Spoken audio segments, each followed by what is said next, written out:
The sea wind crawled through the cliffside pines and tugged at the hood I'd sewn to hide half my face. I stood at the far edge of the moon choosing with the other Omegas and pretended the night didn't bite. Lanterns swung like small stars over the ceremonial ring, casting gullies of shadow across gray stone and salt white moss. Drums beat slow as a heart that refuses to calm. "Chin up, Elowen," Nia whispered, smoothing the brown linen at my shoulder. "Hiding only makes them look harder." I smiled for her sake and kept the hood low. The scar that nodded from cheekbone to jaw always found eyes like cold coins. Elders recited the binding hymns. Northern banners shivered. We were told this union night mended borders, Omegas presented, alliances renewed, peace coaxed across old wounds. We were not told it was bargaining with human breath. I clutched the carved driftwood wolf father made before he died and pressed my thumb along its softened ear. "Courage is a direction, not a feeling," he'd say when storms rattled the shutters. "Walk it." The Alpha delegation came on hooves like thunder across wet stone. Warriors first, then the high seat, Cale Thornwind, Alpha King of Wintercrest. He did not strut. He arrived like weather. Pale eyes under rain-dark hair, a stillness that bent conversation around him. The air noticed him. I focused on the cut line in the rock by my toe, and told my breath to stay even. Elders called names. Girls stepped forward with backs straight and dreams pinned like brooches to their throats. I stayed small. Invisible, I thought. The wind said otherwise and kicked my hood aside. Cool night kissed the rope of scar on my cheek. A few sounds, sharpened inhales, a cluck of pity, fanned around me. Before I could cover it again, a voice carried across the ring without needing volume. "You! Look at me!" I did not need to ask who had spoken. The Alpha King's gaze was moonlight on ice, clear, unwavering. I lifted my chin because his command reached the marrow. "Name," he said. "Elowen Tide." My voice cracked like a dry reed. "Why do you veil?" "Because some faces are kinder to the crowd," I said, and wanted to bite the words back. His expression did not flinch. "Who taught you that cruelty?" Rain started, thin, blessing lace needles. He reached, and I startled. His hand stopped 3 inches from my skin, as if learning the outline of my fear first. "I see worth," the Alpha King said softly, "for me alone? Even when you refused to look." Ceremony protocol buckled the moment the rain thickened. Elders tried to herd order back into the circle, but the lanterns hissed, and the crowd thinned beneath awnings. A steward hurried with cloaks. I expected to be left to the edge, but the king's shadow fell over me instead. "Out of the weather," Alpha King Cale said, not a suggestion. His warriors flowed to form a corridor. I walked within it, Nia clutching my sleeve like we were children again slipping past market dogs. Inside the cliff hall, heat collected in the stone ribs of the ceiling. Sea salt smoke curled from braziers. Tapestries woven with aurora thread made winter forests bloom on the walls. The king did not sit on the high chair yet. He took a towel, shook the water from it, and set it over my shoulders himself. The gesture startled more than the cold. Omegas are prepared by attendants, not by kings. "Your hands are ice," he observed. "They learn fast," I answered, then winced at my own sharpness. His mouth crooked like I'd passed a test. "Elowen Tide, who speaks like a blade and trembles like a leaf." "Sit." I obeyed. Nia's place was found near a hearth with other visiting girls. Her eyes were all questions. Elders aligned themselves like chessmen around the king. A silver-bearded counselor approached, gaze slipping over my hood as if it were not there. "Your Majesty, Wintercrest expects strength. The coastal packs will not understand." He flicked 2 fingers at my scar. "Mercy dressed as choice." Cale's reply was quiet thunder. "Strength is what endures. Mercy is what allows it to remain human." The counselor swallowed a retort. A platter arrived. I tried not to stare at its abundance. Bite when he bites, old rule. He tasted, then set his goblet down, and turned his attention fully to me, as though the hall had emptied. "What of Wintercrest do you know?" "Cold. Wolves with iron manners. Mountains that keep secrets." I said. Stories say Northern Alphas admire scars because they tell truth. His sleeve shifted, and I glimpsed pale ropework of his own along the forearm where fur cuff met skin. He did not offer the tale. He asked for mine and listened as if the words were not crooked, as if loss were a language he already spoke. When he finally looked away, I could breathe again. Across the hall, a beautiful Omega with ink-dark hair pinned like a crown regarded me with polished disdain.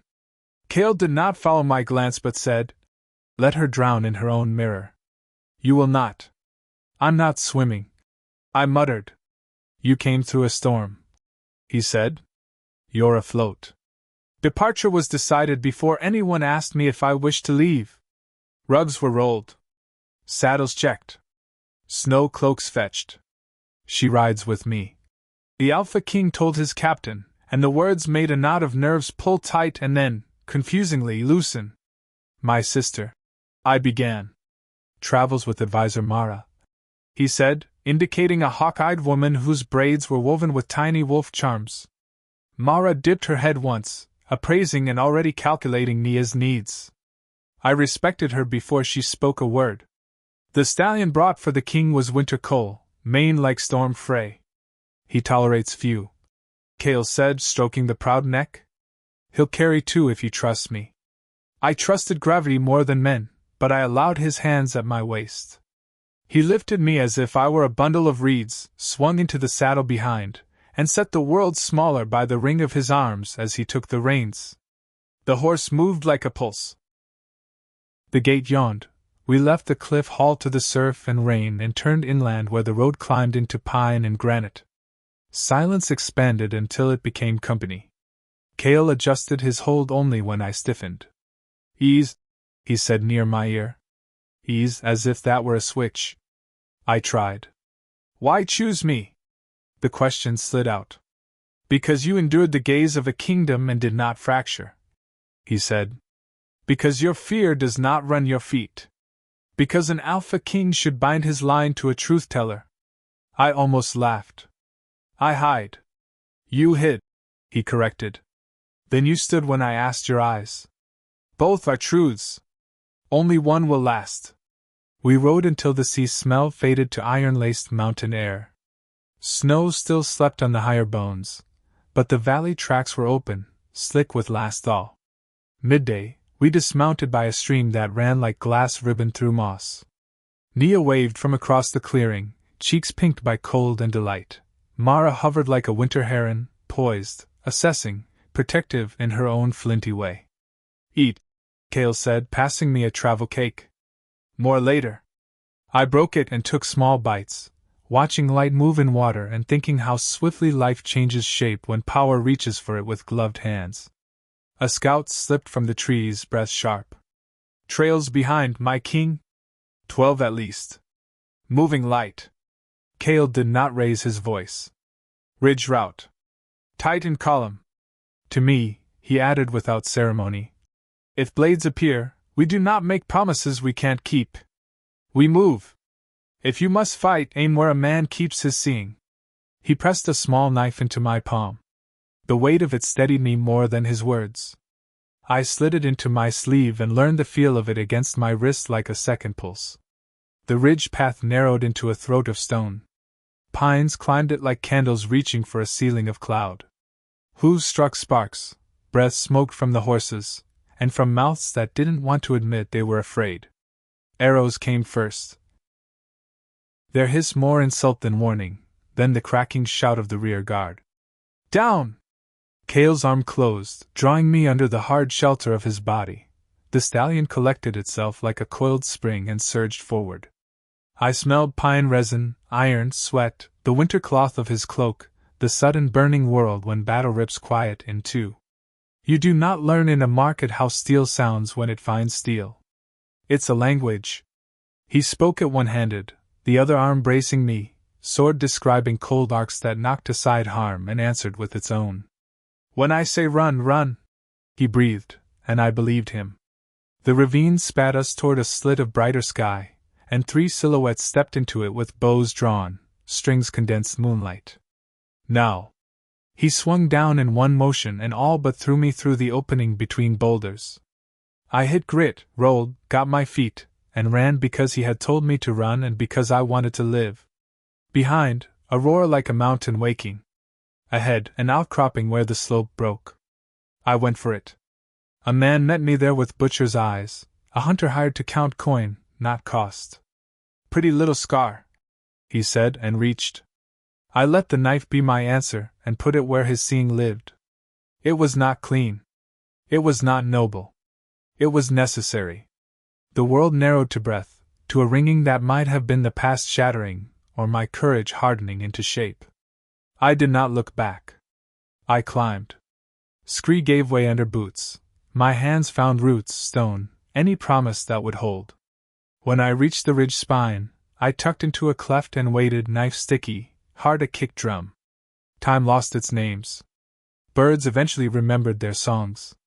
A voice came up the slope like the sea, low, relentless, familiar. Elowen. Not shouted. Made to be trusted. I stood on legs that resented the command and saw him, clothes scored, cheeks streaked with someone else's blood, eyes bright with that infuriating calm. I went to him without thinking. He caught me. The embrace was iron and shelter and admission. "You're alive," I said into his shoulder. "We intend to keep it that way," he answered, and the small, dangerous word reset itself between us like a lit coal. We returned to a camp pulled together with soldiers' hands, fires ringed with stones, wounded propped and wrapped, watched lines set like stitched thread through the dark. Nia flew at me and hit my ribs with a hug that hurt, and healed in the same breath. Advisor Mara cleaned the nick I hadn't noticed on my face and nodded once, as if a private ledger had balanced.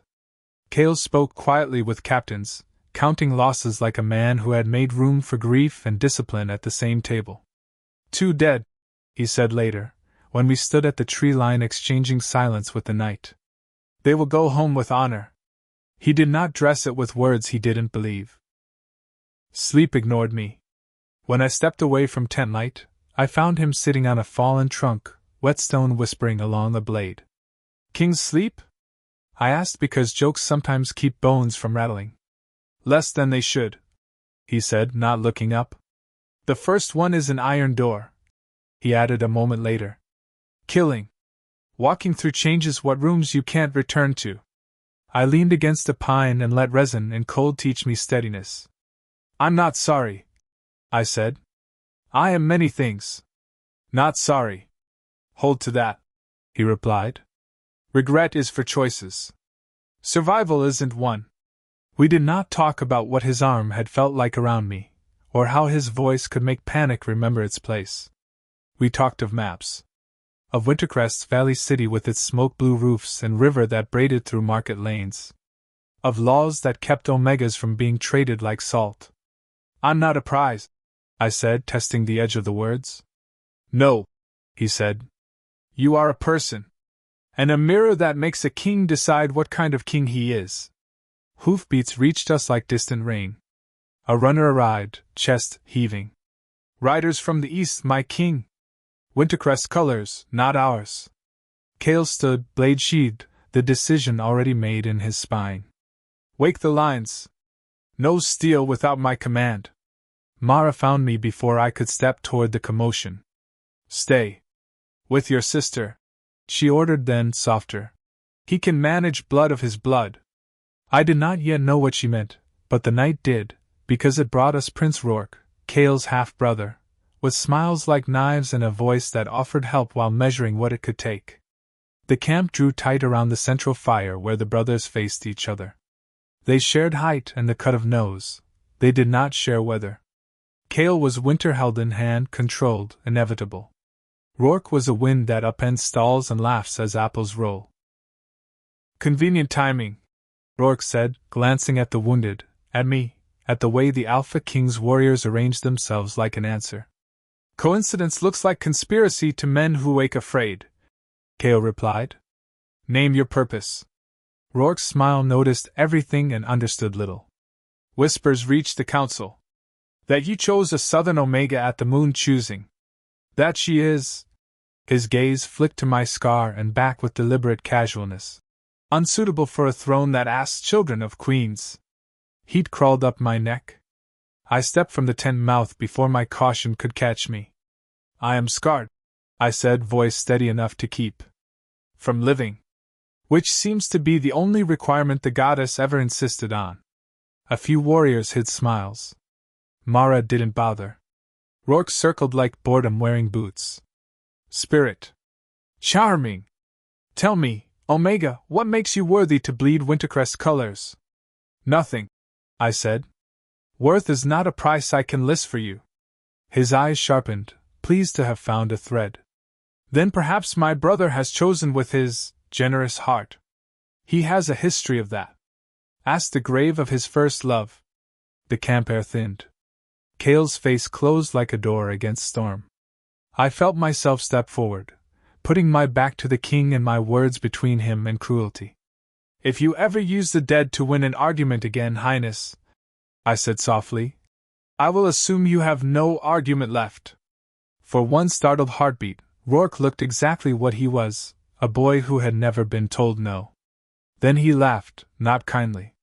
The little leaf has teeth. Enough, Cale said in that glacier voice that makes men remember their mortality. You've seen our fires, counted our wounded, delivered your innuendo. Ride home. Rourke executed a bow so elegant it mocked itself, swung into his saddle, and became darkness and hoofbeat fading east. Only when the sound had drained from the stones did Cale's hand leave my shoulder. You shouldn't have stood between us, he said. But the rebuke had pride braided through it. Someone needed to stand somewhere, I answered. He looked at me for a long time then. At dawn we ride. The border stones of Wintercrest are a day and a half. Once we cross, you are under northern law, and under my protection in truth, not only word. I nodded. The driftwood wolf warmed in my palm as if remembering father's voice. Walk courage like a road until it becomes home. Dawn bruised the edge of the world violet when we broke camp. Frost sugared the grasses. Breath made ghosts of us all. Cale checked girths himself, palms moving with a ritual care that made warriors stand taller. When Shadow stamped and tossed his storm mane, the Alpha King pressed his brow briefly to the stallions, a quiet greeting between creatures who understood weight. He lifted me up, mounted behind, and the column slid into the pine's dim cathedral where light came down in thin, holy blades.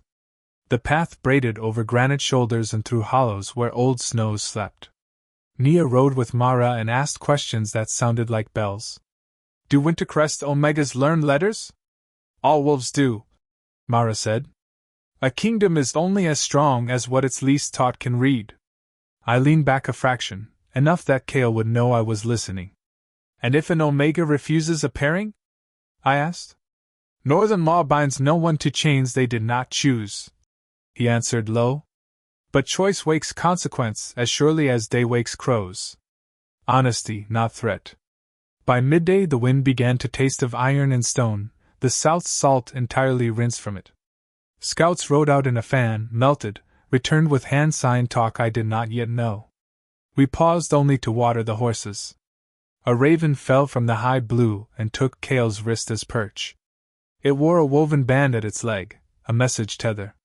He freed a strip of leather, read the runic ink, and the bone of his jaw ticked once. Council gathers sooner than summoned, he said for me alone. Rourke's tongue runs faster than his horse. I expected his temper to flare. It did not. He adjusted the column, sent one courier ahead, and settled his arm with deliberate calm around me again, as if serenity were a command he issued to himself and the world obeyed. What will they ask? I said. If I've lost judgment, he replied. If a scar disqualifies a queen. If an Omega from Tide Salt can live where winter writes the laws. He paused, then added softer. They will learn I do not ask their permission to see truth. The border stones appeared at last, ancient pillars shouldered up from earth, rune-bitten, furred with lichen, each one tied with a braided ribbon that the wind teased into prayer. Crossing was only steps, yet my skin prickled as though I had walked through a remembered river. Cale's voice warmed. Wintercrest, he said. Your protection becomes mine in full here. Not a courtesy. A vow. The words settled like a cloak over my shoulders, weight and heat, and something I wanted to mistrust but didn't. Wintercrest's first gift was silence that listened back. Forest gave way to a valley broad as a promise, ribbed with fields still brown from thaw and inked with lines where irrigation would run. Beyond, the city shouldered up from stone, walls like mountain cousins, roofs slate blue, smoke rising in civilized ribbons. Towers lifted antlered silhouettes into the cold light. Bridges laced the river with stone lace.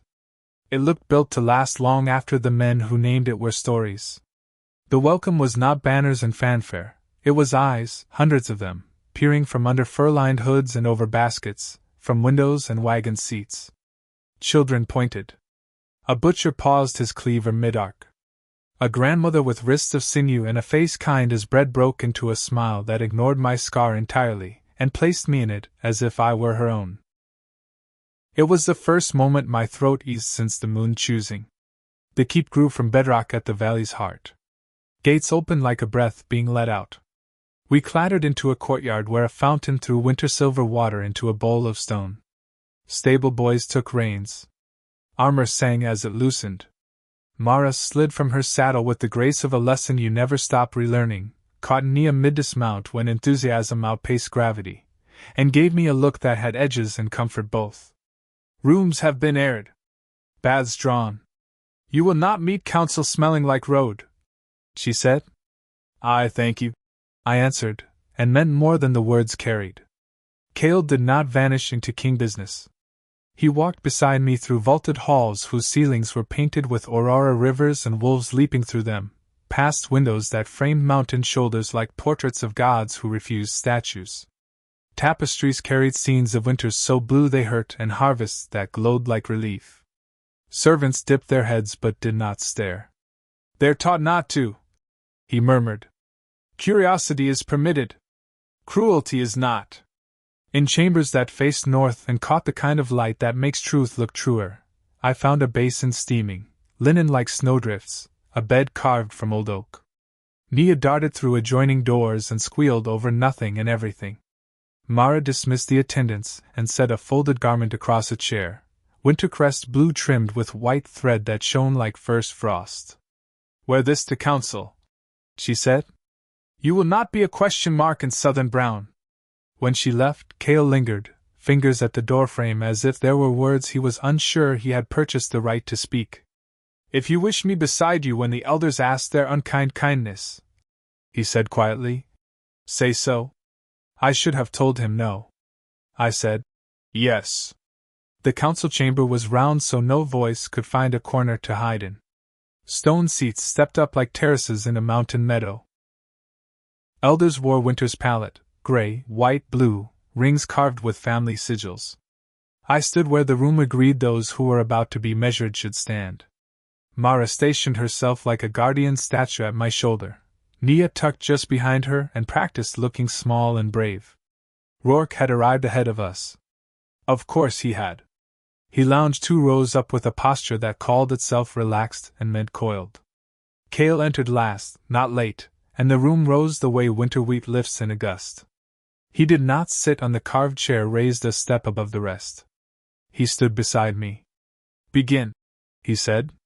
Questions came like snowfall. Many flakes, some sharp-edged. Elowen tide, what oath binds you to truth? The sort that breaks if spoken as show, I said, and a few mouths attempted smiles before remembering themselves. Do you understand the obligations of a queen to the line? To heirs? I understand that children are not coined to be minted on demand, I answered careful and calm. But gifts that arrive on the goddess's calendar, not the council's. The oldest elder's eyes creased at the corners, the ghost of approval or a memory of it. Rourke rose as if summoned by his own reflection. Scars carry stories, he drawled. But stories have endings. Are we to wager Wintercrest's future on an Omega's past? Cale's voice was iron without volume. We wager our future on what survives and tells the truth about how. If you brought a better metric, brother, set it on the table. Murmurs soft, surprised, hungry. Rourke smiled as if they had said something kind to him. When they asked if I would kneel, I did, not to them, but to the law that had been written for all wolves, not just kings. Name your vow, the senior elder said. That Wintercrest will never be asked to call a lie a blessing. I lifted my chin. That I will speak as I see, even when it chills the room. The elder's ringed hand hovered over my head, then settled warm. Rise, Omega, she said, and for the first time in my life the word was not a rank but a roll. Kale's exhale ghosted my ear, invisible and unmistakable. We left the round room to a corridor of windows looking west where the light bled gold into snow. I braced for the collapse, the after-shiver when adrenaline spends itself. It came, but gently, eased by wool, by the moss hush of the hall runner under our feet, by the ridiculous fact that my hands no longer shook. Nia skipped ahead and twirled. Did you see Elder Rinna's face, El? She wanted to smile so badly she almost cracked. Mara's mouth tipped. Do not say crack near Elder Rinna. She thinks her stone does not. Kale slowed us near a niche where a small shrine stood, a moon disk of hammered silver, a bowl of river pebbles, a strip of blue cloth tied to a branch as if the inside had borrowed a piece of outside to remember how to pray. I set Father's driftwood wolf beside the stones without thinking. It looked at home. He would have liked it here, I said. He would have told the Aurora it was showing off.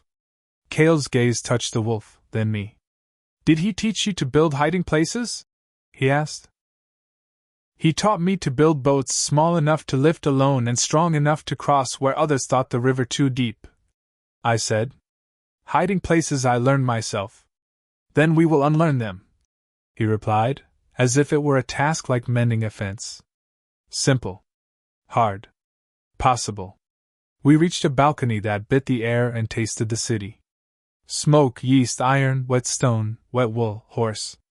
Kale leaned his forearms on the ice-cold rail and looked like a man who had traded 10 pieces of himself to keep one safe and couldn't decide whether the bargain had been fair. Rourke won't stop, he said. He will court those who fear change, dress hunger and law, and call it duty.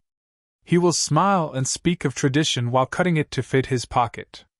Then we tie tradition to something heavier than his pocket, I answered. To people. To bread.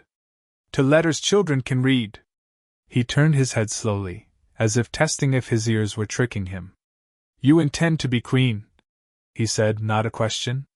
I intend to be myself, I said. If that is queen, we will both survive it. The line at the corner of his mouth deepened, the rarest half-smile. Wintercrest may survive me yet. Morning lessons began like battle drill but with paper and ink instead of steel. Mara designed them with a merciless grace. You will not be outfaced by old men with old rules, she said, laying maps and law texts like weapons. I learned hand signs for scouts between mouthfuls of oatcakes. I learned the names of valley hamlets, and which needed bridge repairs before meltwater made fools of carts. I learned what the tithe looked like when you stood in a widow's kitchen instead of on a ledger. Afternoons Mara let me out to touch the city she swore was mine to defend even if no vow had been spoken aloud. Nia made friends with a baker whose pastries came sugared with laughter, with a tanner who showed her how to soften leather without softening fingers, with a girl no older than 13 who could put a fletching on an arrow while humming a wedding song. I practiced not flinching when someone's gaze brushed my scar. Children asked what happened, I told them. Adults pretended not to wonder, I answered anyway. Truth, told enough, becomes furniture. People stop bumping into it. Once, in the market, a boy ran into me at full riot, bounced off my hip, and landed on his bottom with a sound like a dropped loaf. He stared up, not at my face but at the knife callus newly forming along my finger from practicing draw and guard with the guard master. Do queens fight? He asked. Only the fights that matter, I said. Which are those? The ones we'd be ashamed to lose because bread or books or breath hangs on them. He considered this, nodded solemnly, and returned to his chaos. I did not always see Kale, but I felt the line he drew around us. Patrols set, disputes heard, a merchant fined for cheating scales, a judge corrected when he mistook tradition for law. At night he brought maps to the long table in my sitting room, and we argued kindly about timber routes and Rourke's likely next move. Once, when a candlestick guttered, he cupped his hand around the flame to shelter it, and the gesture landed in my chest as if I were the candle. Rourke's next move did not arrive as an envoy. It arrived as shortages that bred rumor as quickly as hunger, grain wagons delayed by snow that never fell, a smith's coal shipment lost to a rock slide on a road that hasn't slid in 10 winters, messages that went missing if they carried certain names. Mara charted it with pins and string until the map looked like someone had laced our valley to a snare. Sabotage with gloves on, she said. Plausible accident. Permanent intent. Kale convened captains before dawn. We do not answer rumor with rumor, he said. We answer with bread. Open the winter stores. We will refill them when the lower pass thaws. An elder sputtered about precedent. Precedent is a house we live in until the roof leaks, the Alpha King replied. Then we fix the roof. He sent me and Mara to the West Quarter granary where lines had already formed, women with shawls, men with cracked hands, a boy with a babe in a sling, its fist curled around his shirt. We took names, we weighed fairly, we looked people in their faces. It is astonishing how much fear falls away when seen. By afternoon, the east wind found teeth. Snow stitched itself across the valley in thin seams. The baker who loved Nia passed me a wrapped loaf and a look. Trouble walks, she said simply. She was right. On the keep steps, Rourke waited in furs that had never worked a day. He smiled up at me as if we were dancing. You play queen well, he called. The crowd loves a benevolent hand. They love bread, I said. Try it. He leaned in, the softness in his voice making the threat glide. When the council votes the bonding moot, where will you go, Tidewolf? Back to your sea, or will you haunt our halls like winter fog? Kale's arrival wore no ceremony, only that iron calm. The council does not vote my bond, he said. They advise. I decide. Rourke's eyes cooled. Kings who confuse themselves with kingdoms die of the mistake. So do princes who confuse hunger with leverage, Kale returned. The wind plucked at us like a rude musician. Rourke's smile snapped back into place. Enjoy your charity, he said. We'll see what it buys you. He turned with the grace of a story that hasn't ended yet and rode into the whitening day. When the first real snow of Wintercrest came down thick enough to make even stone hush, I stood at the balcony rail and let it kiss the old hurt on my cheek. Nia pressed a mug into my hands. You look happy, she said, surprised by it. I listened to the muffled city, to the steady heart of the keep around me, to the footsteps I recognized before they reached the door. I'm not hiding, I said, and the words did not tremble. No, Kale answered from the threshold, as if I had owed him the truth and finally paid it. You are an Omega who stands where kings stand. And winter has noticed. Winter thickened its grip until the river's voice grew slow beneath a glassy lid, and breath fogged the very hallways of the keep. Life tightened into routines made necessary by frost, morning lessons with Mara or the guardmaster, afternoons in the markets or at the granaries to prove mercy was not just the king's slogan, evenings with maps and arguments that sharpened truth between me and Kale like whetstones. The scar along my jaw no longer felt like a mark that demanded apology. Children asked about it like one asks why the moon has a dent, with curiosity, not cruelty. Women commented only when they noticed the new calluses forming on my palms. Useful hands, the seamstress said, approving. Not just for pretty cup-holding. I laughed, truly laughed, and felt something unbreak inside me. Still, the air held tension like a bowstring. Rourke's sabotage was careful. Shipments. Loss. Messages. Misdirected. Decisions. Delayed. And always the whisper, the southern girl turned queen-to-be, the scarred Omega pulling a king's heart off its duty. One night, the fire in my chambers snapped, loud as a warning. Kale stood by the window, snow reflecting silver into his eyes. We cannot let Wintercrest starve while we trade sermons with Rourke. His hands curled on the windowsill. If the stores run dry, fear will choose a side for them. I stepped beside him. Fear already has. The city lights below twinkled, fragile as lanterns in wind. We need proof he's behind the shortages. And when we have it, Kale said, turning to face me fully, you know what comes next. Judgment? I guessed. War, he corrected softly. Not armies clashing, brothers. His gaze flickered to my scarf where the hood once attached, now replaced with northern embroidery. He believes the North is his by birthright. And you? I asked. I believe the North is mine to serve, he answered. He reached out. Not a command, a question. His fingertips brushed an escaped curl from my face, careful not to touch the scar unless I let him. My heart behaved like a hunted rabbit, but I didn't step back. Your scars do not frighten me, he said. They frighten me less when you say that, I admitted. His hand withdrew, gentle restraint, not hesitation. The elders want a festival night this week to raise spirits. Lanterns. Music. Snow lantern boats on the river. A small, tired smile. They believe joy can starve rumor. Maybe it can, I said. Happiness is loud. And you? His voice lowered. Will you dance? My lips curled despite the fear under my ribs. If you ask? There was a beat, quiet, alive, where either of us blinked. Then someone knocked, and the moment folded itself away like a secret letter not yet signed. The day of festival night arrived wearing its finest winter coat. Snowflakes drifted slow and fat, the kind children tried to catch on tongues. Lanterns were strung like constellations between rooftops. Vendors served spiced cider hot enough to thaw cold, stubborn hearts. Even the river seemed to sparkle in agreement with celebration. Mara braided Nia's hair with tiny crystal beads that chimed when she moved. For me, she chose a gown of deep wintercrest blue, simple in fall but edged with silver thread that felt like moonlight stitched into fabric. A queen does not need glitter, she said, fastening a clasp near my collarbone. She needs presents. Nia gasped softly.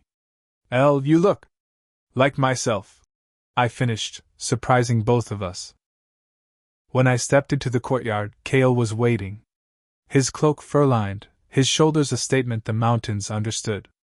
For a moment neither of us spoke. The music from the square drifted on wind, a fiddle, a hand drum, voices starting to gather. You came, he said, as if he dared not assume. You asked? I replied. He offered his arm. I took it. We walked into the heart of the city together, and the people did what I feared most. They saw me. But not with the biting hunger I once knew, with bright-eyed curiosity, with cheers rising like sparks from firewood. Children darted around our feet, chasing snowflakes and wolves carved from ice. An elder pressed a scrap of woven ribbon into my palm. Tie that to the lantern boat, she said. It carries a wish downstream. What did you wish?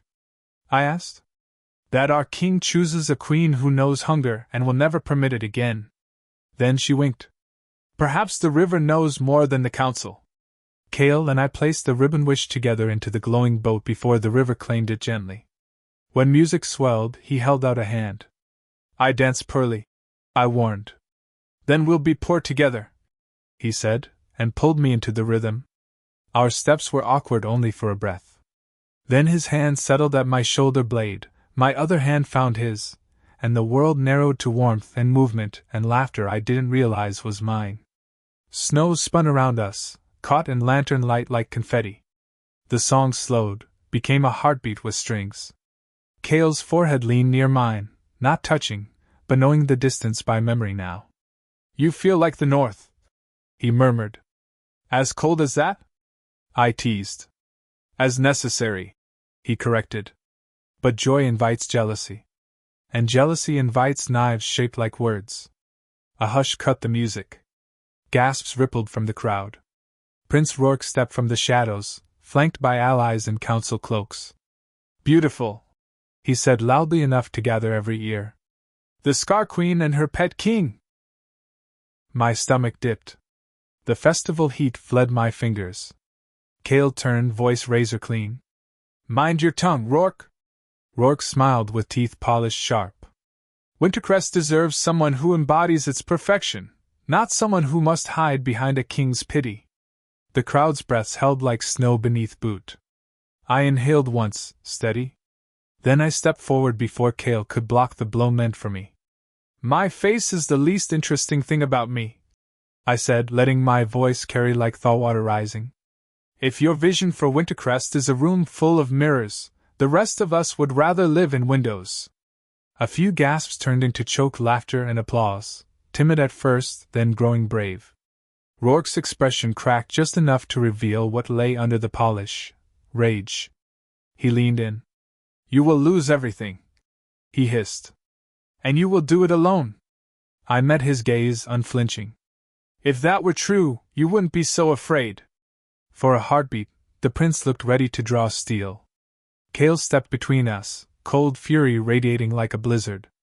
Touch her with one more word, he said, and I will bury your ambitions in the ice beneath our feet. Rourke held his brother's stare, and retreated. Not defeated, but delayed. Music tried to reclaim the night, though its notes trembled. Cale turned to me, worry shadowing his strength.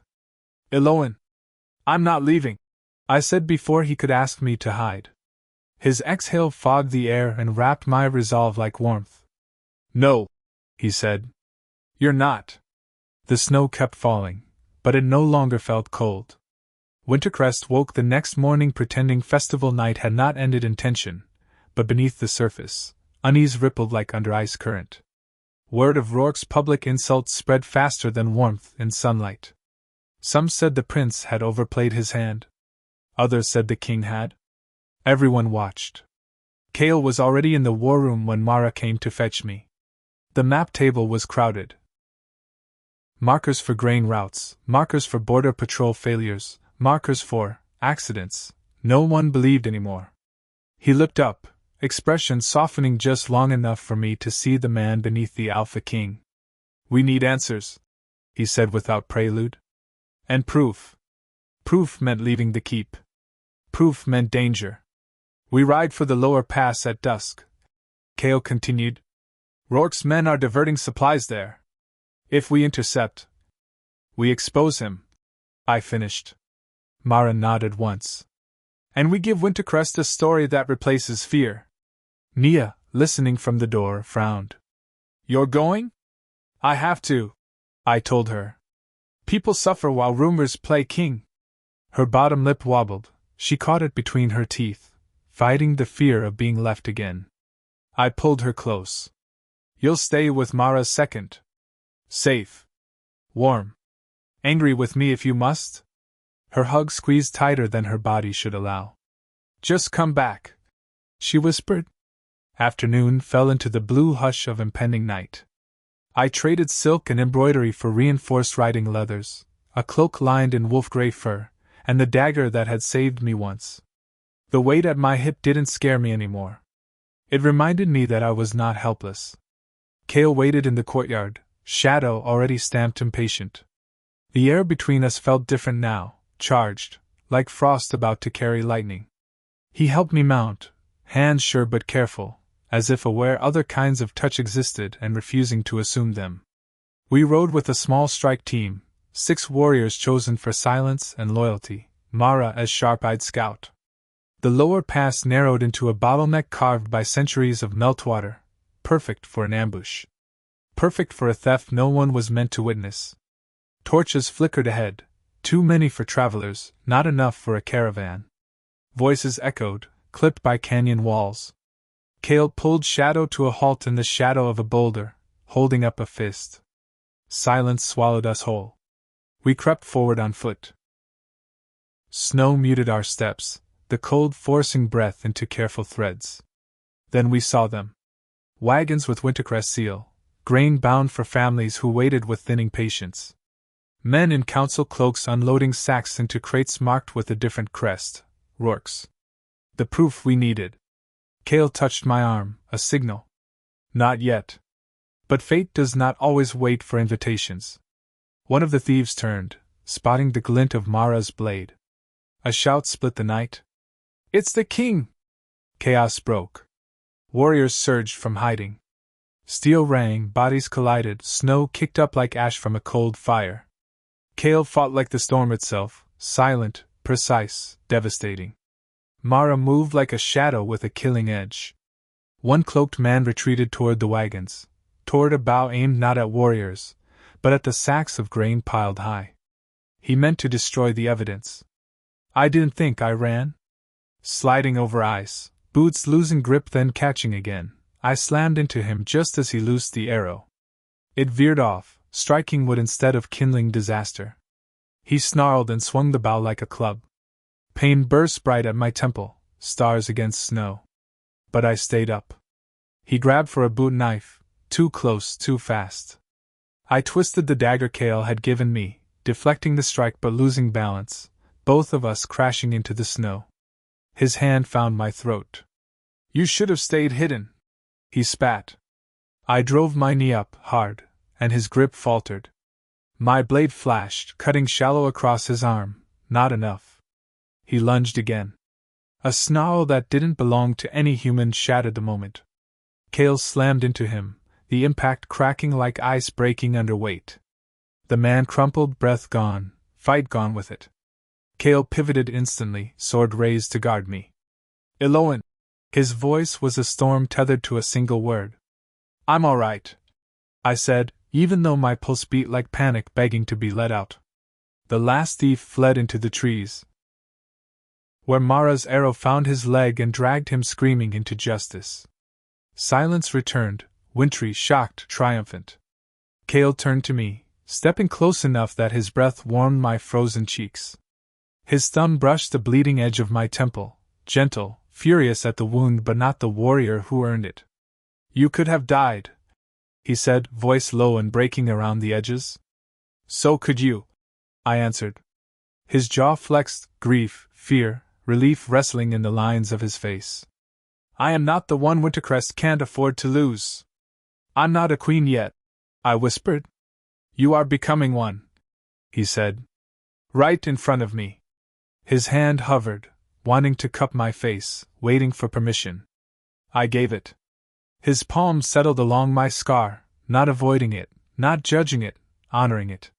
The past wind howled like a wolf song around us. Proof was found.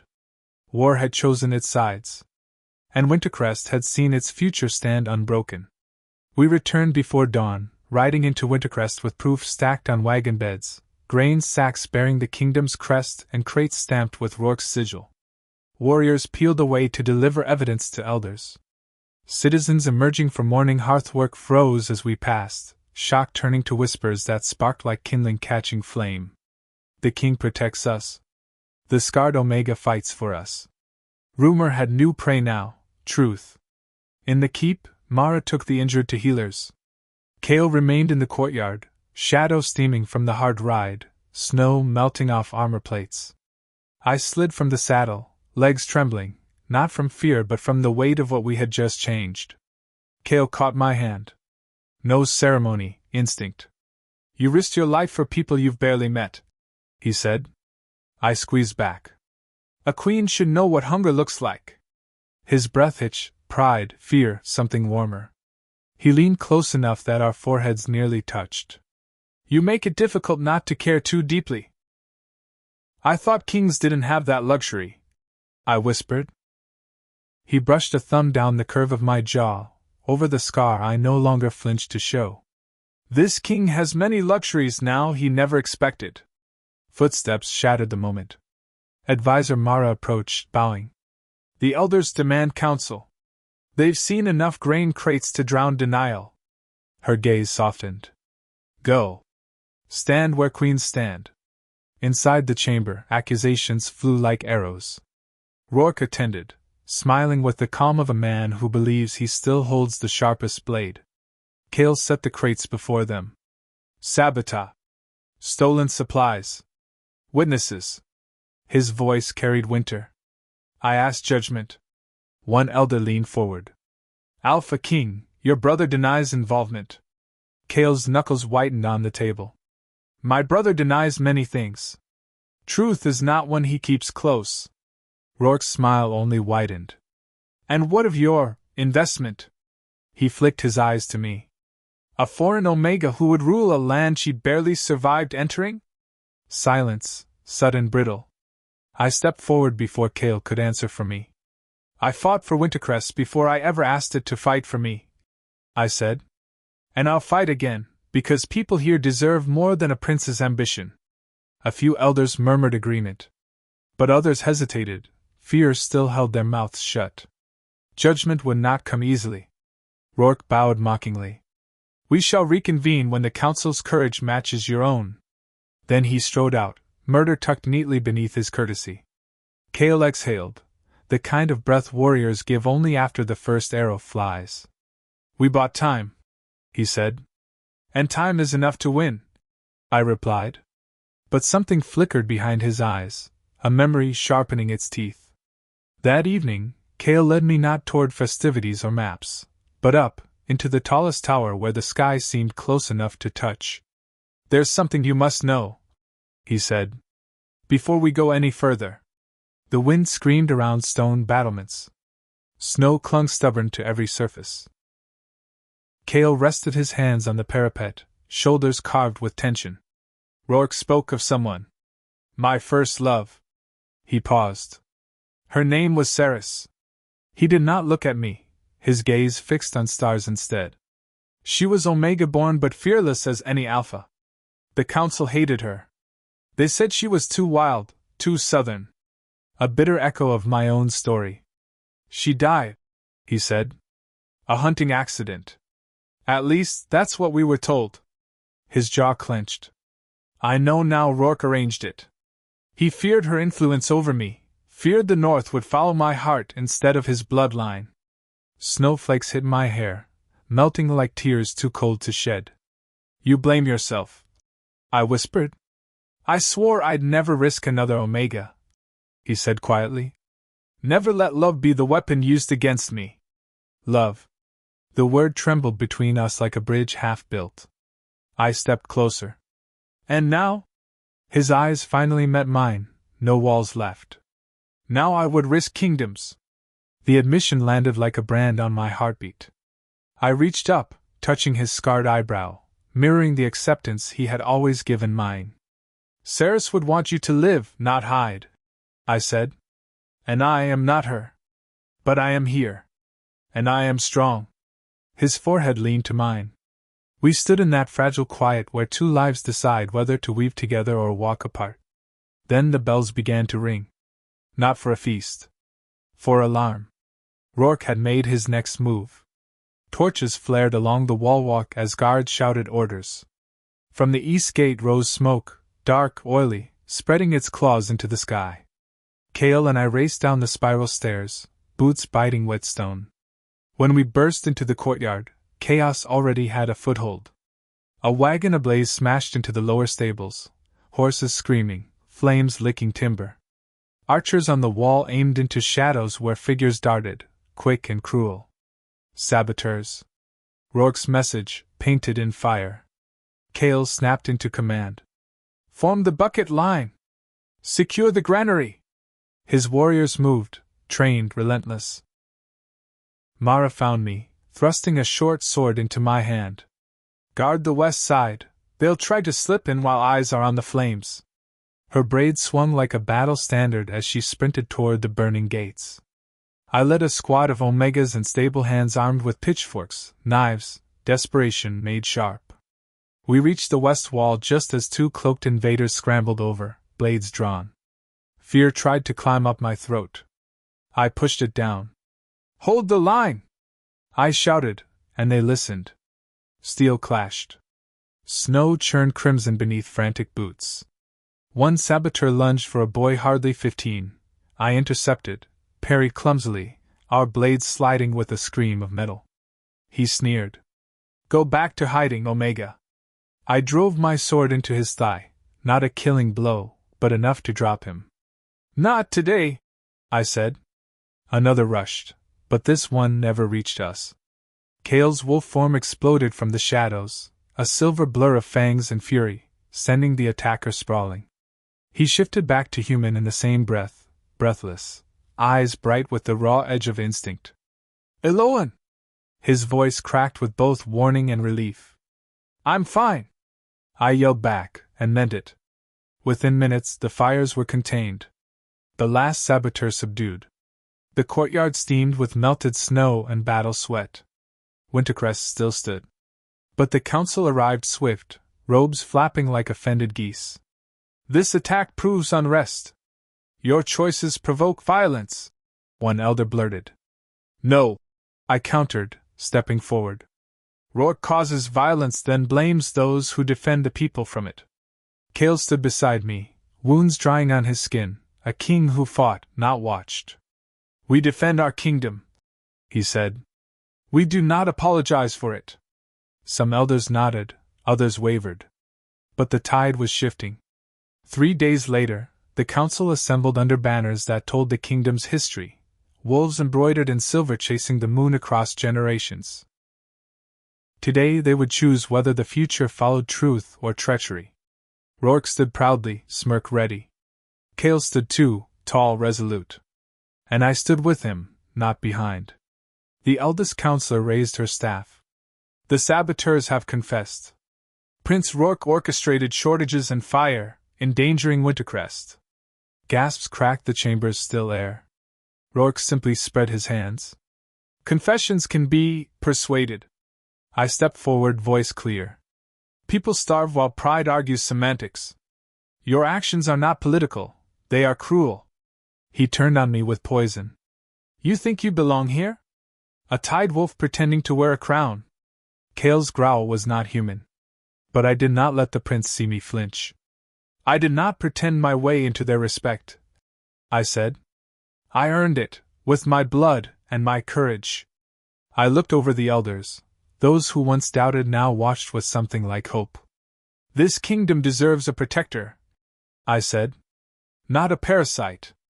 The chamber erupted as Rourke drew steel. 2 warriors intercepted, blades crossed. The message was clear. His power had dissolved. The eldest elder struck her staff once. Boom. Prince Rourke Thornwind, you are hereby exiled beyond the ice line. To return is death. Shock stole the prince's smirk.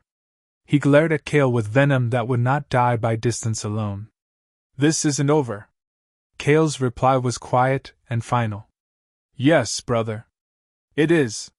Rourke was dragged from the hall as the doors shut behind him like a tomb. Silence, heavy with new possibility. The eldest elder turned to me. Elowen Tide, she declared. You came to us scarred, and showed that scars are strength written in the flesh. Wintercrest recognizes you as our future Luna Queen. If you accept the bond, the king cannot stand alone. Cale looked at me, and there was no command in his eyes, only choice. Only hope. Elowen, he breathed. Will you stand at my side? Not as symbol. As equal. My heart. The same one that once hid behind hair and shame, did not doubt. I will, I said. And Wintercrest roared.